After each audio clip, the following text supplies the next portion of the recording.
नमस्कार, clean news UP में आपका बहुत बहुत स्वागत है। चलिए देखते हैं शाम तक की 10 फटाफट बड़ी खबरों को। इससे पहले आप न्यूज को कहां से देख रहे हैं हमें कमेंट में जरूर बताएं। साथ ही वीडियो को लाइक करना बिल्कुल ना भूलें।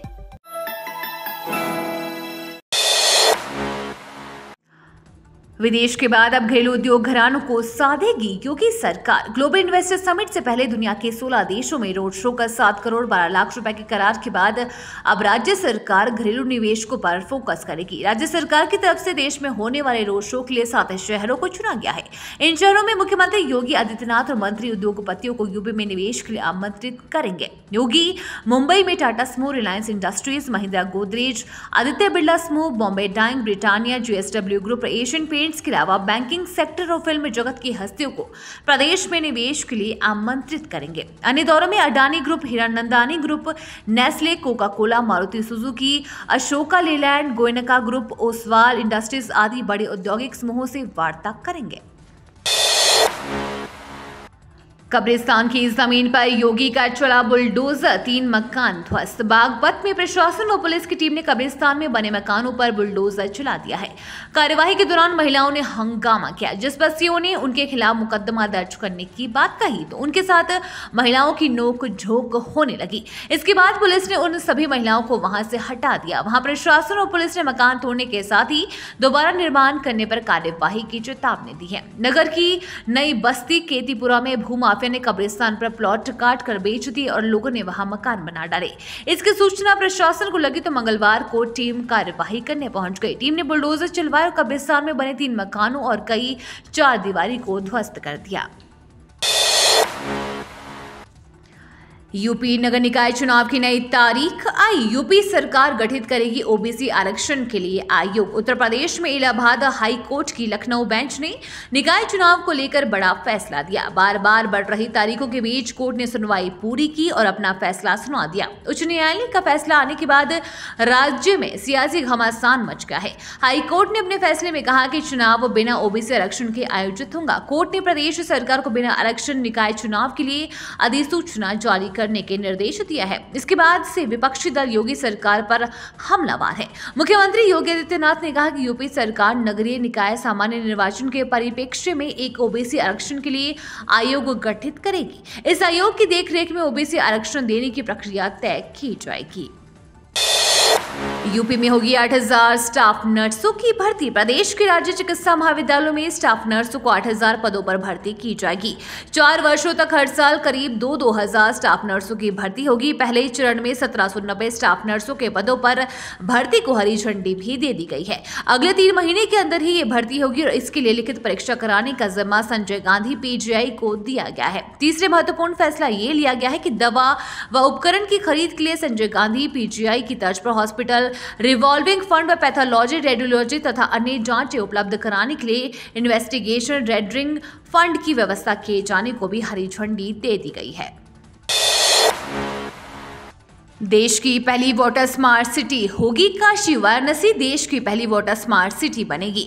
यूरोपीय देश डेनमार्क की तकनीक से काशी में ये काम होगा। वाटर स्मार्ट सिटी के तहत वाराणसी के नालों, नदी और तालाबों समेत पानी के सभी स्रोतों को दुरुस्त करना होगा। IIT BHU के वैज्ञानिकों द्वारा इसकी रूपरेखा तैयार की जा रही है। वाटर स्मार्ट सिटी में साफ पानी की कोई कमी नहीं होगी। दूसरी बात, गंदे पानी को कहीं नहीं देखा जाएगा। ये ना तो गंगा में मिलेगा और ना ही नालों में बजब जाते होगा। प्रोफेसर सिंह ने कहा कि साल 2017 में ये प्रपोजल बनाया गया था, मगर अब दिल्ली में 15 से 17 दिसंबर को हुए एक कॉन्फ्रेंस वाटर इम्पैक्ट समिट 2022 में इस प्रपोजल को आगे बढ़ाने पर सहमति बनी है।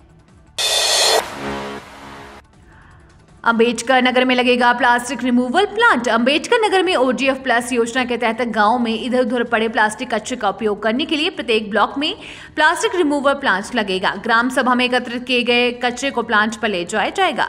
इससे ग्राम पंचायत से गंदगी दूर होगी ही साथ ही प्लास्टिक का उपयोग भी हो जाएगा। इसको बनवाने में करीब 1 करोड़ 40 लाख रुपए लगेंगे। गाँव को स्वच्छ रखने के लिए ODF प्लस योजना के तहत प्लास्टिक रिमूवल प्लांट की स्थापना की जाएगी। जिले के 9 ब्लॉक में 9 प्लांट लगाया जाएगा। एक प्लांट के लगाने में करीब 16 लाख रुपए लगेगा। इस प्लांट के लगने के बाद गांव से कूड़े को एकत्र कर प्लास्टिक रिमूवल प्लांट पर ले जाया जाएगा। कूड़े को रिमूवल करके प्लास्टिक को सड़क बनाने की सामग्री में उपयोग किया जाएगा। यूपी में ईडब्ल्यूएस में रहने वालों को मिलेगी सभी सुविधाएं। प्रधानमंत्री आवास योजना शहरी के तहत बनने वाले किफायती आवास ईडब्ल्यूएस में रहने वालों को सड़क, जल निकासी, पेयजल पूर्ति, बिजली आपूर्ति, सीवर जैसी मूलभूत सुविधाएं मुहैया कराई जाएगी। इस संबंध में आवास एवं शहरी नियोजन विभाग ने जल्द ही मंडलायुक्तों, डीएम, आवास आयुक्त व विकास प्राधिकरण के उपाध्यक्षों के साथ नगर आयुक्तों को विस्तृत निर्देश भेजने जा रहा है। ईडब्ल्यूएस के 4 लाख मकान का लक्ष्य तय किया है। इसमें आवास विकास परिषद को 1 करोड़ 20 लाख और विकास प्राधिकरण को 2 करोड़ 80 लाख मकान बनाना है। इसके मद्देनजर सरकार ने यह फैसला लिया है कि जहां पर इस श्रेणी के मकान बनाए जाएंगे उस स्थान का विकास भी कराया जाएगा। इसके तहत ही आवास विभाग द्वारा तैयार दिशा निर्देश के मुताबिक जिस पॉकेट में 1000 से अधिक मकान बनेंगे और वहां सार्वजनिक वितरण प्रणाली के अलावा रोजमर्रा की वस्तुओं की बिक्री के लिए दुकानें भी बनाई जाएंगी। यूपी में प्रतिबंधित प्लास्टिक के खिलाफ 4 दिनों तक चलेगा अभियान। स्वच्छ भारत मिशन में सिंगल यूज प्लास्टिक पर प्रतिबंध को प्रभावी रूप से लागू करने के लिए 4 दिवसीय विशेष अभियान की शुरुआत की गई है। प्रमुख सचिव नगर विकास अमृत अभिजात के निर्देश पर यह अभियान 30 दिसंबर तक चलाया जाएगा। पहले दिन 25 दुकानदारों व स्थानीय स्तर पर प्रतिबंधित प्लास्टिक का प्रयोग करने वालों के खिलाफ कार्यवाही कर भारी जुर्माना वसूला जाएगा। दूसरे दिन आज प्रतिबंधित सिंगल यूज प्लास्टिक का प्रयोग करने वाले लोग दुकानदारों के खिलाफ अभियान चलाया जाएगा। तीसरे दिन औद्योगिक क्षेत्र में अभियान चलाकर प्रतिबंधित प्लास्टिक का निर्माण करने वालों के खिलाफ छापेमारी का सख्त कार्यवाही की जाएगी। चौथे दिन प्रदेश के सभी एयरपोर्ट व रेलवे स्टेशनों पर अभियान चलाया जाएगा।